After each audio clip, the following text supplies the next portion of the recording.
참교육이라는 제목으로 하나님 말씀 증거하도록 하겠습니다.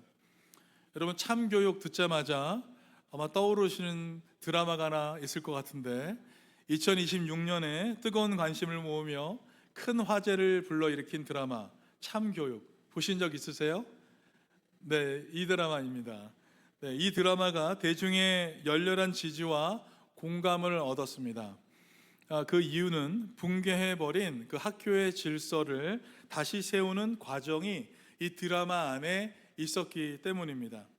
이 교권이 땅에 떨어져서 교사는 교사의 권위와 또 보호를 받지 못하고, 학생은 어떠한 도덕적 책임도 지지 않는 무법지대와 같은 학교에서 이 드라마에서는 교사를 교사답게, 학생을 학생답게 자리매김하도록 돕는 것을 담고 있습니다. 각자가 마땅히 있어야 할 본연의 그 자리를 찾아갈 때 비로소 진정한 교육의 생태계가 회복된다. 그런 메시지를 현대인들의 가슴에 던져서 깊은 공감을 얻게 된 것입니다. 그런데 여러분, 오늘 본문에서도 하나님께서는 우리를 향해서 진정한 참 교육이 무엇인지를 보여주고 계십니다. 다만 그 교육의 일차적 현장이 제도적 학교가 아니라 하나님께서 인류에게 허락하신 최초의 공동체인 가정 안에서 주고 있습니다. 하나님은 깨어진 가정을 향해서 자녀에게는 자녀답게, 부모에게는 부모답게 살아가라, 그렇게 말씀해 주십니다. 자녀는 부모에게 온전히 순종하고, 부모는 자녀를 자신의 감정으로 노엽게 하지 말며 오직 주의 교훈과 훈계로 양육하라, 그렇게 오늘 말씀하고 있습니다. 결국 하나님이 말씀하시는 참 교육은 무자비한 그 힘으로 사람을 억누르고 통제하는 율법주의적 교육을 말씀하고 있는 것이 아닙니다. 하나님이 태초에 제정해 놓으신 이 창조의 아름다운 그 자리를 회복하는 교육이라고 할 수 있습니다. 부모가 부모의 제자리로 돌아가고 자녀가 자녀의 제자리로 찾아갈 때 깨지고 상처 입은 가정은 비로소 생명의 기운을 얻고 다시 살아나기 시작할 것입니다. 오늘 본문의 명령을 마주하기 전에 여러분, 이 말씀이 위치한 에베소서 전체의 구조적 문맥을 함께 살펴보려고 합니다. 사도 바울은요, 에베소서 5장에서 가장 먼저 성령 충만의 원리에 대해서 말씀을 해 주었습니다. 5장 18절에 보니까 오직 성령으로 충만함을 받으라. 5장 18절에서 오직 성령으로 충만함을 받으라 명령한 이 바울이 성령 충만의 구체적이고 객관적인 증거를 보여주고 있습니다. 그런데 이 객관적인 증거를 어떤 신비로운 황홀경이나 개인의 은사 체험을 얘기하고 있지 않다는 것이에요. 5장 18절에서 성령 충만을 받으라 말한 사도 바울이 놀랍게도 그 다음에 성령 충만의 가장 확실한 열매에 대해서 인간 관계의 회복, 자발적 복종에 대해서 말해주고 있다는 것입니다. 그래서 5장 21절을 보시면 그리스도를 경외함으로 피차 복종하라, 성령 충만하라 라고 말한 이후에 21절에서는 그리스도를 경외함으로 피차 복종하라, 이 부부 관계에 대해서 말씀을 했다는 것이에요.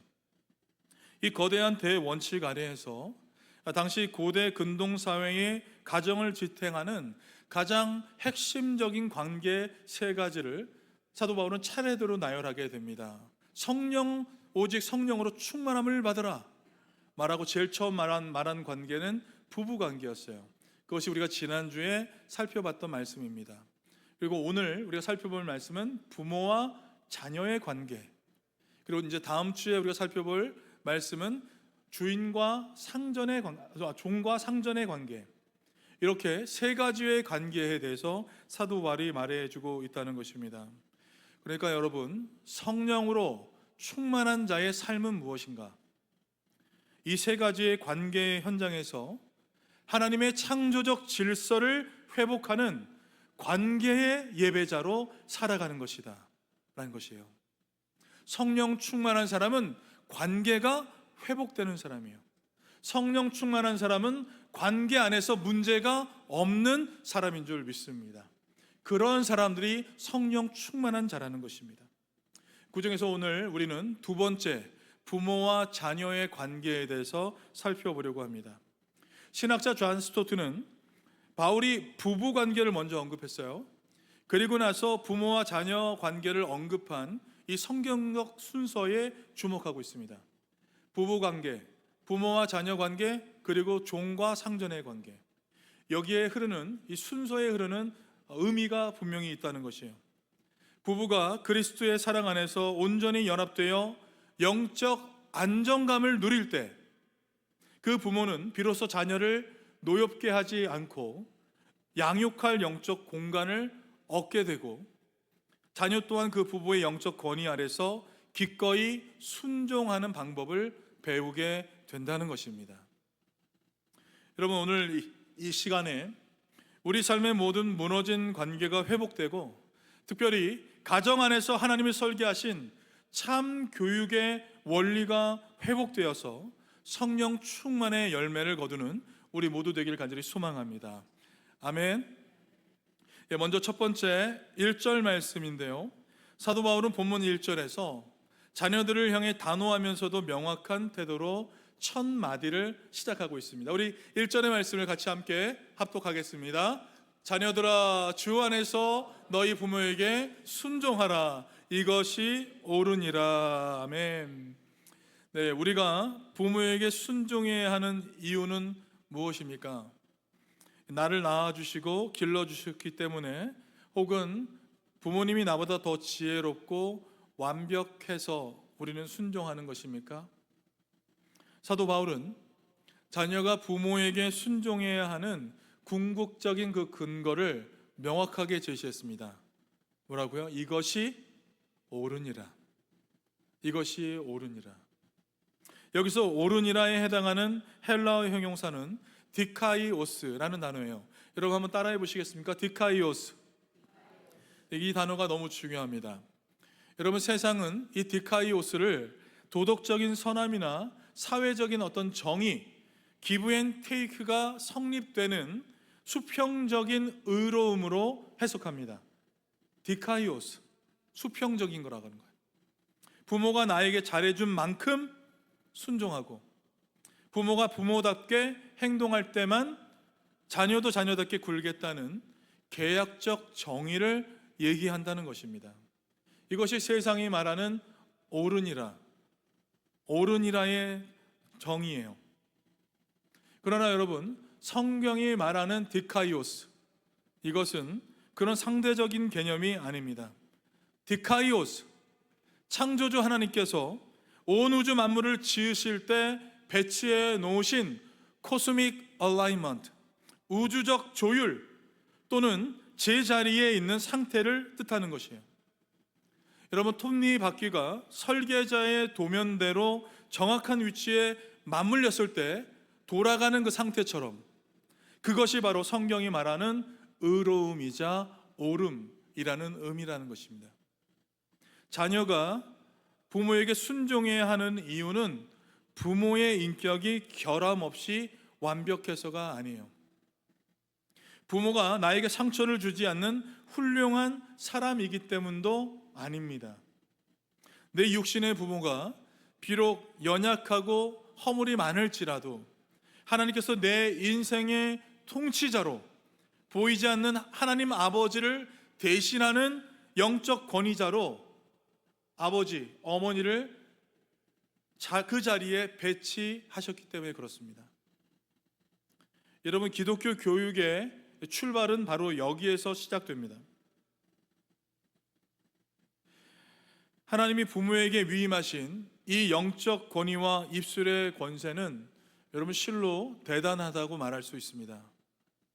부모가 하나님이 세워주신 그 권위의 자리에서 자녀를 어떤 시선으로 바라보고 어떤 말을 선포하느냐, 이거에 따라서 무질서하고 일그러졌던 자녀의 인생이 제자리를 찾아가는 우주적인 역사가 일어나기 때문에 그렇습니다. 부모가 어떤 말을 하고 어떤 시선으로 바라보는가, 그것이 중요하다는 것이에요. 세계적인 기업 제너럴 일렉트릭 GE의 회장이었던 잭 웰치 회장님, 여러분 아마 아실 것입니다. 여러분, 이분이요, 어릴 적엔 사실은 말을 더듬는 아이였어요. 학교에서 놀림을 당하고 기가 죽어 지내던 어느 날, 그의 어머니는 낙심한 아들의 눈을 바라보면서 이렇게 말했습니다. 네가 말을 더듬는 건 네 생각이 말보다 훨씬 더 빠르기 때문에 혀가 그 속도를 따라가지 못하는 것이야. 너는 아주 특별하고 위대한 생각을 가진 아이란다. 어머니의 이 한마디는 말더듬이 소년의 인생을 송두리째 바꾸어 놓았습니다. 여러분, 세상의 기준으로는 결함과 장애였던 것을 어머니라는 그 권위자가 하나님의 창조적 시선으로 재해석해서 아이의 인생에 마땅한 그 자리와 자신감을 조율해 준 것입니다. 잭 웰치는 어머니라는 권위자가 선포한 그 자리에 자신을 맞추었고 결국 세계를 움직이는 지도자가 되었습니다. 부모의 권위 아래 여러분, 자녀의 영혼이 조율될 때 이런 놀라운 역사가 일어나게 되는 것입니다. 그러므로 여러분, 부모를 향한 이 순종은 부모라는 한 인간에게 마지못해 굴복하는 수평적 복종이 결코 아닙니다. 나를 그 부모의 슬하에서 태어나게 하시고 그 부모의 입술을 통해 내 인생을 빚어가시는 하나님의 주권과 창조적 질서를 인정하는 강력한 우리의 신앙 고백이자 수직적인 질서라는 것을 믿으시기 바랍니다. 부모님이 미숙할 때는 여러분, 나를 연단하시는 하나님의 도구로 신뢰하시고, 부모님이 격려하실 때는 나를 세우시는 하나님의 음성으로 경청하며 그 질서에 머물러 있어야 한다는 것입니다. 이 우주적 질서가 바로 잡힐 때 여러분, 비로소 인간의 영혼은 세상이 줄 수 없는 영적 안정감을 누리게 될 것입니다.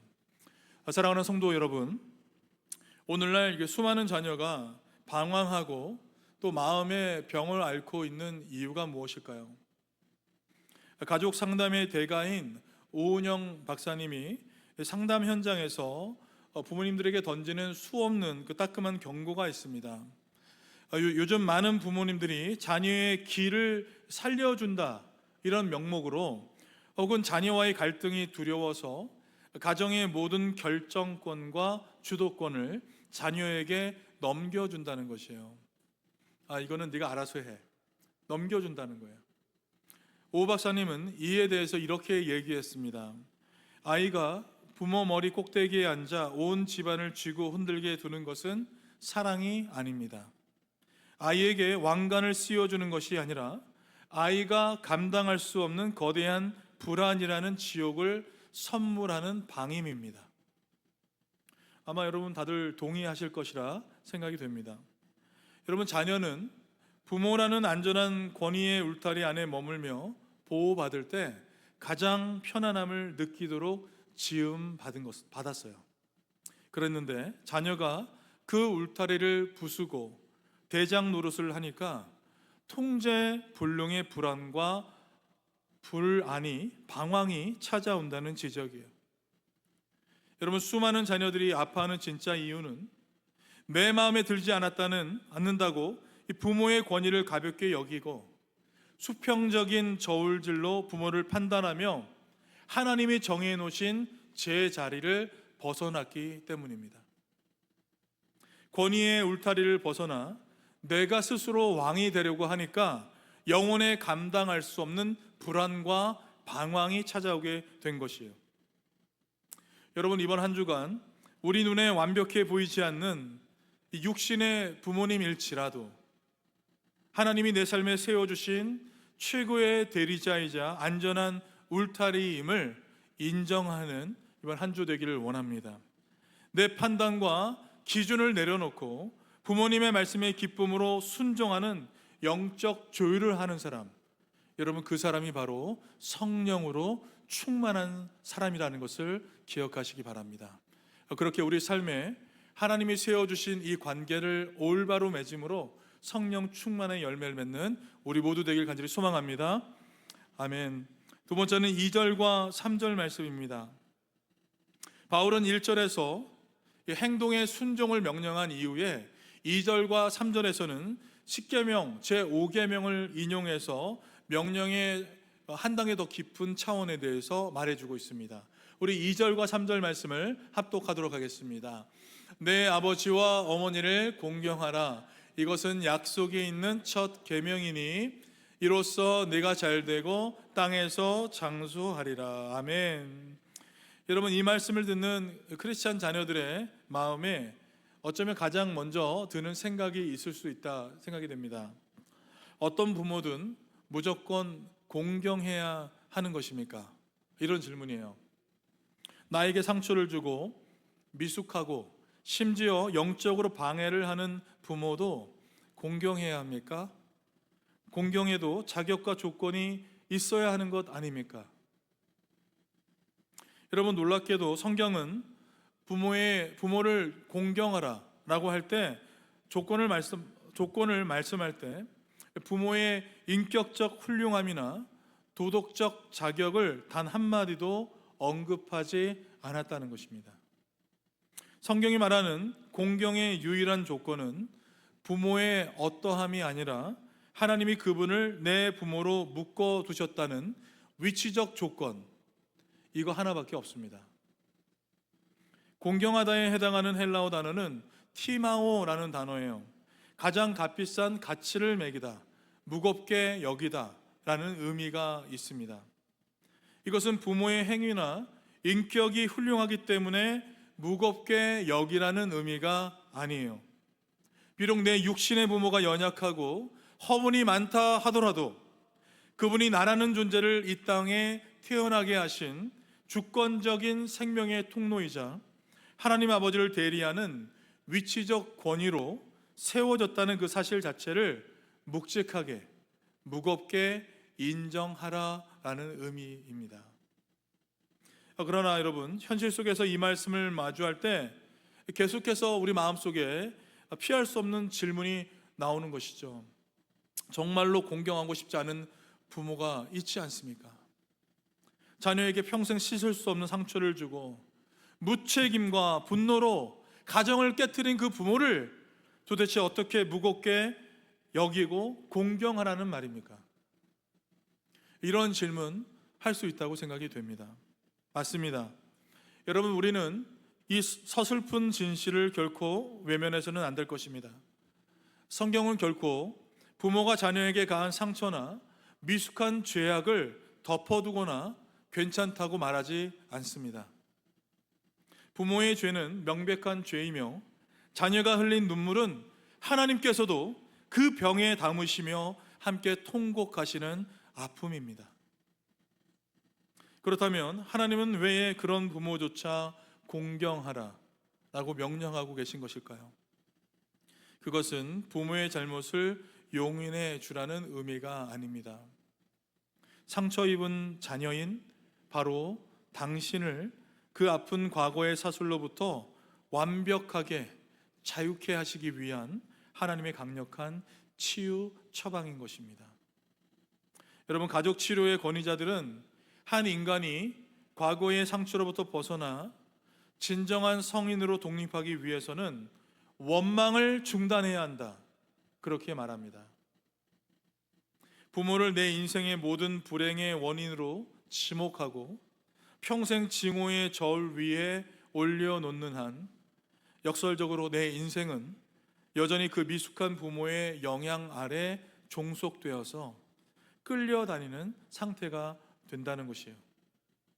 부모를 향한 원망이 깊을수록 여러분, 내 영혼은 과거의 감옥에 갇혀서 한 걸음도 더 앞으로 나아가지 못하는 것입니다. 성경이 말하는 공경은 부모를 훌륭한 사람이라고 거짓말하라는 것이 아니에요. 내 부모는 미숙했고 나에게 큰 상처를 주었지만 그럼에도 불구하고 그분이 나를 이 땅에 존재하게 하신 통로였다는 그 생명의 사실을 받아들여야 한다라는 것입니다. 부모의 죄와 연약함을 내 재판대에서 내려놓아 하나님의 공의로운 주권에 넘겨드리고, 여러분, 나는 하나님이 주신 오늘이라는 내 인생의 자리로 당당히 걸어 나오는 영적 독립의 결단을 해야 한다라는 것입니다. 그러한 결단 여러분 하시기 바랍니다. 아멘. 예, 부모님들 다 용서하시고 그러한 결단으로 나아가길 원해요. 한 목회자 연구소에서 어느 성도님의 간증이 있습니다. 어릴 적 부모의 차별과 폭력 속에서 자라났어요. 평생 아버지를 증오하며 살아갔습니다. 그러던 어느 날 아버지가 늙고 병들었다는 소식을 들었을 때도 야, 이거 인과응보다 라고 외쳤던 분이었습니다. 그런데 어느 날 기도의 자리에서 하나님께서 그 집사님의 마음에 십자가를 보여주시면서 이런 마음을 부어주셨다고 합니다. 아들아, 네 아버지가 너에게 가한 상처는 명백한 죄란다. 그러나 네가 평생 그 아버지를 증오의 저울 위에 올려놓고 심판하려고 하는 한 너는 결코 그 아버지의 그늘에서 벗어날 수 없다. 네가 아버지를 내 주권의 자리에 돌려놓고 그 허물을 나에게 맡길 때 비로소 너의 묶인 영혼이 자유케 될 것이다. 그 집사님은 평생 처음으로 눈물을 쏟으면서 병실을 찾아갔다고 합니다.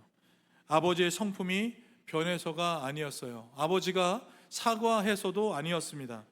단지 하나님이 맺어주신 이 부모라는 묵직한 사실을 인정해 드리기 위해서 늙어버린 아버지의 그 쪼그라진 손을 잡고 묵묵히 기도를 드렸습니다. 여러분, 그 순간 놀랍게도 집사님을 평생 괴롭히던 내면의 그 쓴뿌리와 우울증의 사슬이 끊어지는 기적이 일어나게 되었습니다.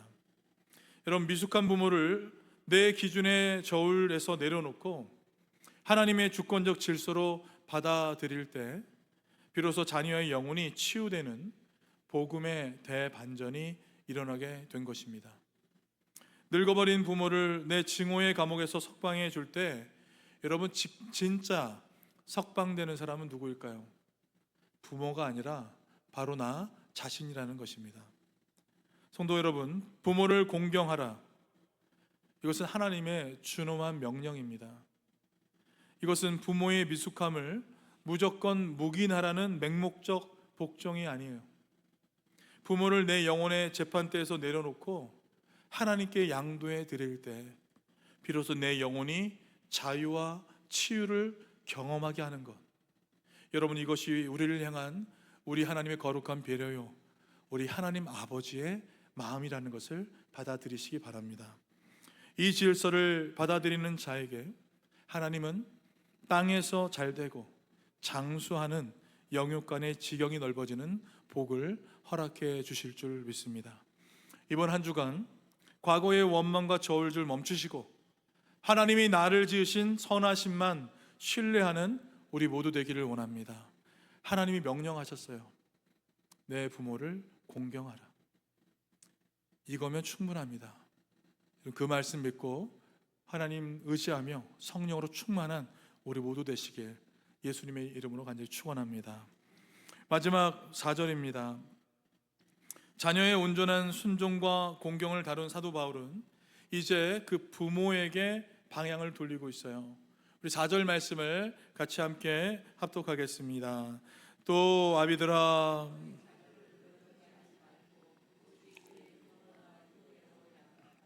아멘.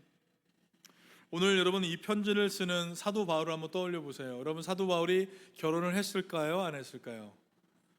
예, 우리는 다 알고 있어요. 사도 바울은 결혼을 안 했어요.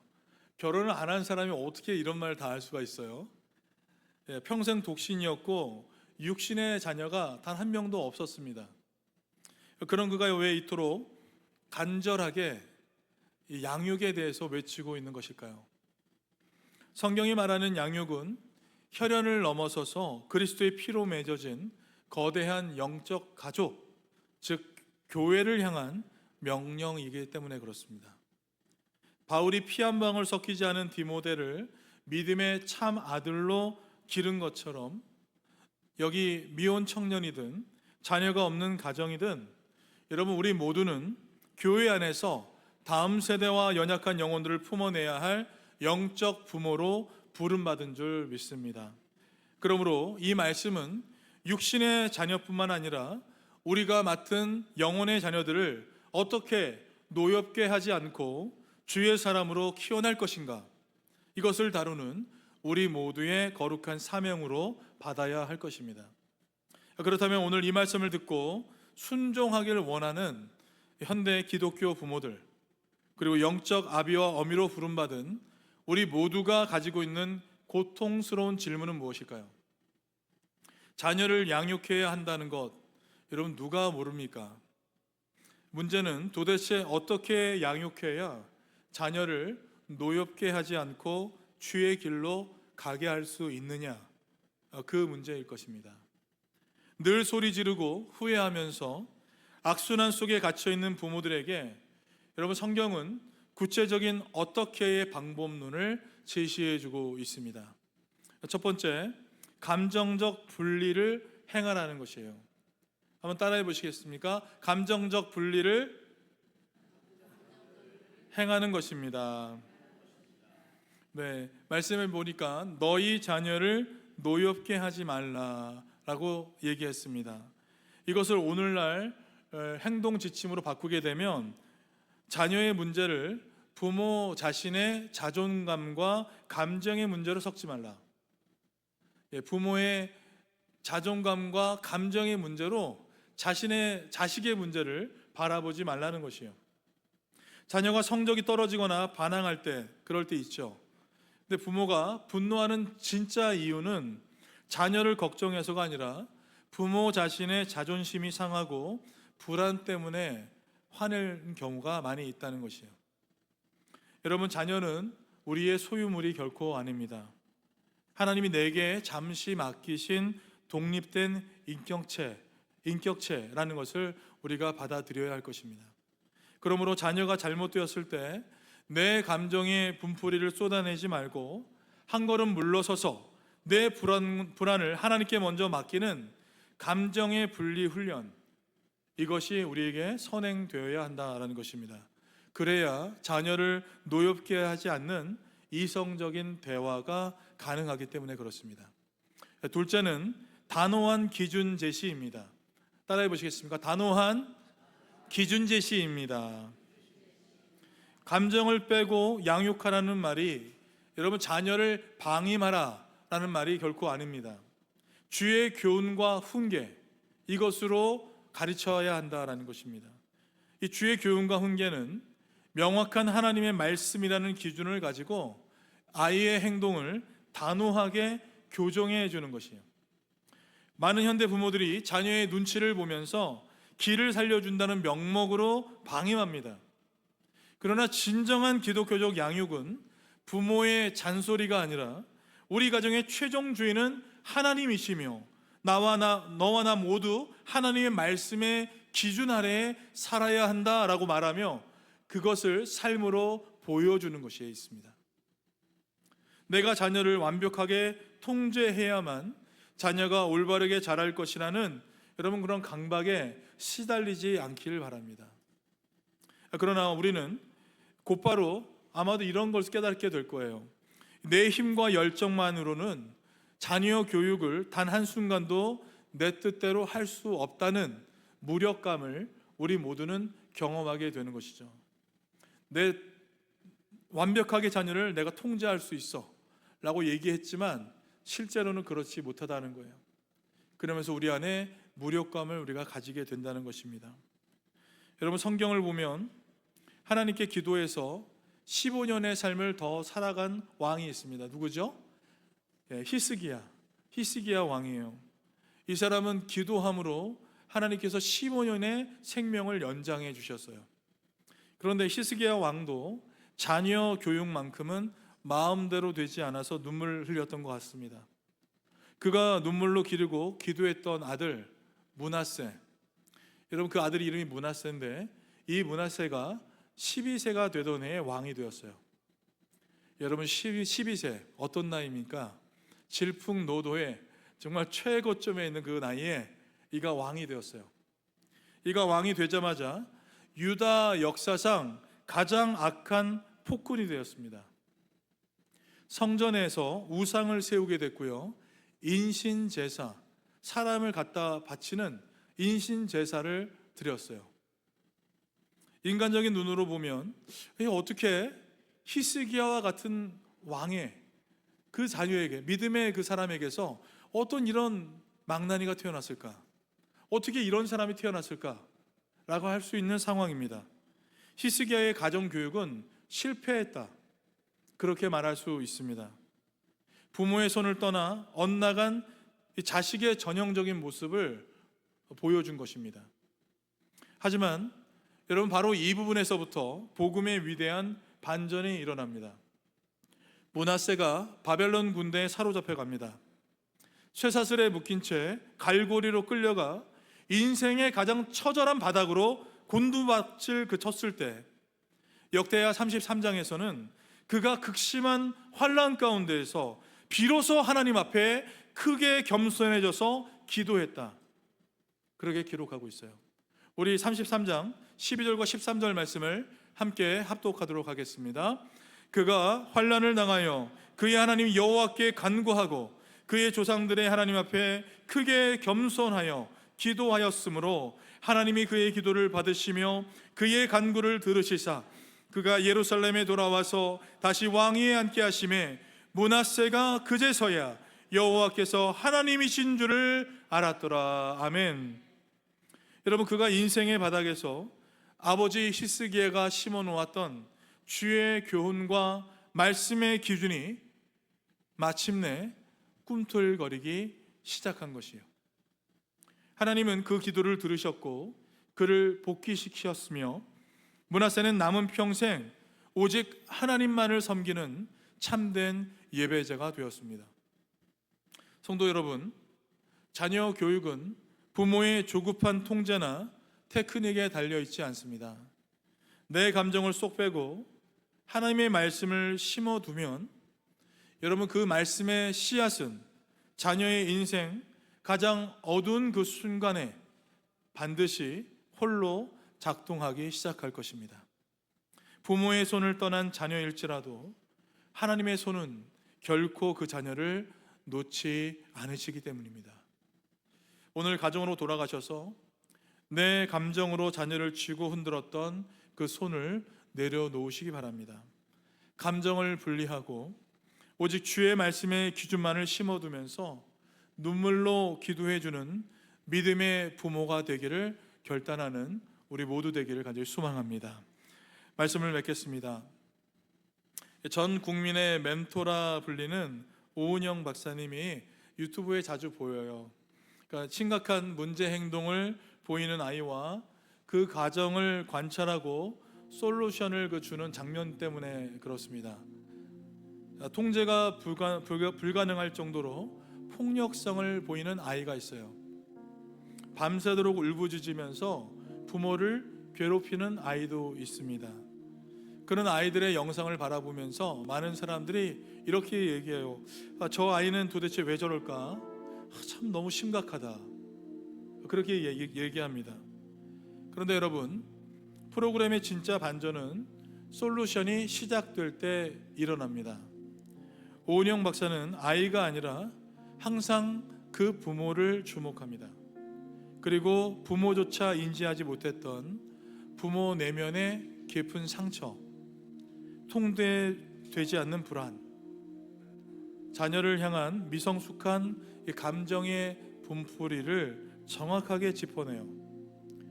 그 순간 화면 속 부모들은 약속이나 한 듯 굵은 눈물을 흘리며 고개를 숙이게 됩니다.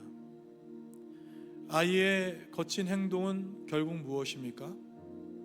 부모가 쏟아낸 감정의 찌꺼기를 온몸으로 받아내며 질러내는 소리 없는 비명이었다, 이것을 깨닫게 되었다는 것이에요. 여러분, 세상의 상담학도 결국 무엇을 말합니까? 자녀를 바꾸기 전에 부모인 당신이 먼저 변해야 하고 당신의 감정을 아이와 분리해야 한다라는 것이요. 그러나 성도 여러분, 세상의 훌륭한 솔루션은 부모의 문제를 진단하고 행동에 지침을 줄 수 있어요. 그러나 우리 내면의 근본적인 죄성과 영적인 무력감까지는 치료해 주지 못합니다. 여러분, 알면서도 소리 지르고 깨달으면서도 다시 내 감정으로 아이를 숨막히게 통제하는 것, 이것이 우리의 모습입니다. 이 절망적인 중독의 고리를 끊어낼 유일한 문은 오직 우리 주 예수 그리스도의 십자가의 복음밖에 없다는 것을 믿으시기 바랍니다. 오직 우리 주 예수 그리스도만이 우리 안에 심겨져 있는 이 더러워진 감정을 끊어내 줄 수 있습니다. 우리가 맺고 있는 결혼과 가정의 궁극적 소명은 무엇입니까? 여러분, 그것은 그저 이 세상에서 남들보다 조금 더 편안하게 살고 잘 살고 오은영 박사의 솔루션에 따라서 문제없는 모범 가정을 만드는 데 있지 않습니다. 우리의 가정은 이 깨어진 세상을 향해서 성부, 성자, 성령 하나님의 신비롭고 완전한 삼위일체적 사랑과 연합을 보란듯이 반사해 보여주는 천국의 거룩한 예고편이 되어야 할 줄 믿습니다. 우리의 가정은 세상에게 보여주는 전시장 같은 거예요. 육체적인 출산을 넘어서 내 힘을 빼고 하나님의 말씀만을 심어두어서 예수 그리스도를 온전히 따르는 또 다른 영적 제자를 낳고 길러내는 가장 거룩한 구원의 모태, 이곳이 가정이 되어야 할 줄 믿습니다. 하나님께서 오늘 이곳에 모인 우리 모든 가정에 아픔과 눈물을 친히 싸매어 주시고 치료해 주시길 간절히 원합니다. 부모는 하나님이 세워주신 신성한 질서에 감사하며 감정을 빼고 주의 교훈과 율법으로 자녀를 양육하는 부모의 자리를 지키고, 자녀는 조건 없는 순종과 공경으로 자녀의 자리를 신실하게 지켜내기를 원합니다. 그럴 때 우리의 깨어진 관계가 회복되고 하늘의 평강이 넘쳐나는 복된 가정, 오직 성령으로 충만한 그런 사람들이 다 되실 줄 믿습니다. 우리 좌우에 계신 분들 한 번 더 인사하실 때 우리 성령으로 충만합시다 인사하겠습니다. 우리 성령으로 충만합시다. 아멘. 네, 우리의 가정이 회복되어서 세상을 향해서 하나님의 사랑이 여기 있습니다, 그리스도의 복음이 여기 있습니다, 성령 충만이 여기 있습니다 보여주는 거룩한 천국의 예고편으로 살아가시길 우리 주 예수 그리스도의 이름으로 간절히 축원합니다. 우리 같이 한번 기도하겠습니다.